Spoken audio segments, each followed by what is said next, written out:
Okay, so last night, seeing Goodfellas in the theater, hello, I realized why, for me, it still hits so hard all these decades later. And it isn't just, the great acting, the great directing, the great editing, the great storytelling, the great set design, the great music. It's also in how Scorsese chooses certain cinematic tools in telling the story. Let me give you a few examples. Okay, so the first one is the visual anchor. And if you think about it, this is the best example, I think. The scene where Pesci's character and Ray Liotta's character are sitting in the restaurant with all their friends around them, and he does the famous, well, how am I funny? Tell me how I'm funny scene. The editor and Scorsese chose not to cut in closer when things got tense for a reason. So in other words, they kept a medium shot, which this is basically a medium shot, or a wide shot, further back. They kept it like that rather than go in closer when things got tense so that you could see the uncomfortableness setting in with everyone around them. It added to the tension. It made it more tense. In directing or editing, a lot of times people, when things get intense, they will go in closer, right? When things get a little bit more intense, they'll just go closer. But he kept it like right here so that you could see the other people reacting to Pesci, feigning anger, but they didn't know he was feigning at the time. So super interesting story choice. It makes total sense because it's such an iconic scene for the movie. That's one of the ways in which it just kind of still resonates with me. I knew that choice and that story going into seeing this in the theaters because I've seen it a million times, but I've never seen it in the theater. This was the first time. So seeing it in the theater really amplified that idea. Okay, so one of the things I've been thinking about lately is voiceover in film. I've been thinking a lot about it, and I had forgotten how much voiceover was in this film. And the voiceover in this film, in my opinion, establishes the rhythm of the film. It doesn't tell us something we don't need to know. It it establishes what's going on. It gives us insight into how Henry is seeing the world. From the beginning, the romanticization of the lifestyle to the reality of what these guys actually were and the disappointment of where he ended up. And I still kind of feel like I'm trying to understand the role of voiceover in a film. I get the that it serves as sort of an inner dialogue and that it's kind of there to establish things that maybe the visuals can't, or maybe it's being adapted from a book, so you've got to condense things into a shorter amount of time. But it's more than that, right? It's like the energy, the mood, what it's telling us, what it's not telling us, how it's telling us, the pace of it. And I had just forgotten how effective the voiceover is in this film because it really pulls you in to seeing things almost in a Being John Malkovich kind of way of seeing Henry Hill and feeling the lifestyle and feeling the coke go up your nose and the drinks go down your throat and the women and all this stuff and the not the violence but the rest of it, the glamorous part of it. You could really feel it. But then on the other side of it, you feel the violence and the kind of the I don't want to say frightening, but kind of the frightening nature of who these people really are and sort of the danger factor.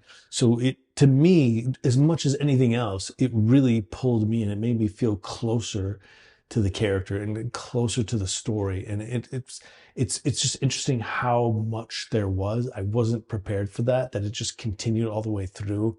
And it's something that I've been noticing in a lot of classic films. But in this one in particular, it's very much a heavy part of the story. And maybe the last thing I want to point out is the ending and the breaking of the fourth wall. So when Henry Hill breaks the fourth wall at the end of Goodfellas, it feels like he's directly confronting the audience, like to reiterate, his transition from a glittering gangster to your average nobody in witness protection, or just sort of, operating as your average person, reduced from his perspective, reduced to a life of no balls. It shatters his mob illusion. It's like a confession. It's a reminder that what we're watching is a curated story, a simple curated story about the rise and fall of a man. And something interesting that Scorsese said, and this is, I don't remember if this was commentary, if it was just from an interview, but he said, you know, he aimed to show the total collapse of Henry's moral world, forcing the viewer to face the consequences of his narcissism. And that the idea is that if you live for a certain kind of value, at a certain point in life, you're going to come smack up against a brick wall. It's the old materialism versus a spiritual life. All right, so just a couple of fun facts about the film, because I think this is really interesting. And I know there's things are adjusted for inflation here, but the box office highlights, the opening weekend was 6.3 million, which sounds really low. It didn't really, I guess it didn't really take off at first. It took a while, maybe. I don't know, won an Academy, was nominated for a lot of things. Only Pesci won the award. We'll come back to that in a second. So 6.37 million opening weekend with a budget of 25 million. What? I mean, even if you adjust for inflation, you multiply it by 3 times, 75 million. I guess that would be kind of a lot. But I mean, comparatively speaking, I mean, The Bride was 90 million. Plus you got to triple it for marketing or whatever the math is. But $25 million, given, I don't know what that is in today's standards. Somebody can give me the comments below, but that's not very much to make a film like this, a classic, 25 million.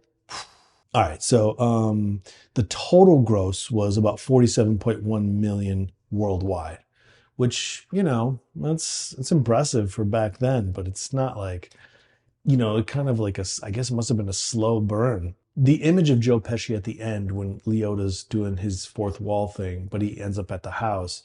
There's a quick image of Pesci shooting at the camera, right?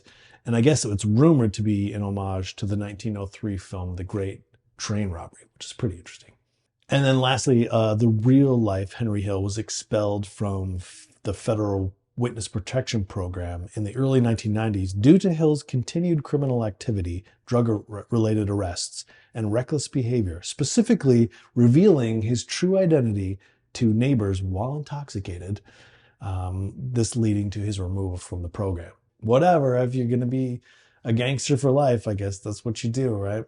There's nothing better than watching a movie in a movie theater. You guys know how I feel about cinemas. But watching it with people who appreciate film and appreciate movies, it just intensifies the experience and makes everything so much better. Seeing it on the big screen for the first time, amazing. Scorsese's amazing, obviously.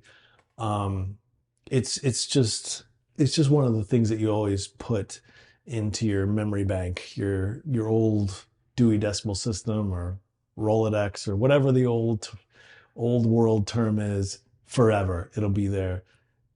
Brilliant film, loved it. Let me know what you think. Let me hear some of your fun facts. I'm not gonna pretend to be a Scorsese-ophile or a Goodfellas know-it-all. I'm not. I've never been a huge gangster film person. I watched The Sopranos. It was okay. I don't like to know that there are people like that in the world. Feels a little bit scarier than like Vecna or, you know, I don't know, some great villain, Joker, Batman. Like those seem more exciting to me because, you know, whatever. But to think that there's like mobsters out there, which happens and is still happening, I'm sure. That's a little more disturbing. So I've never been like a huge gangster person, but I love this movie. I love it. I think it's great. Everyone in it is great. Let me know what you think. I'd like to hear what you think. If you enjoyed this little film exploration, please consider supporting my channel on Patreon. It's the best way to support it, and I would love to see you over there. I'll put the link in the description. There's probably a link somewhere around here. Thanks for watching. Goodfellas.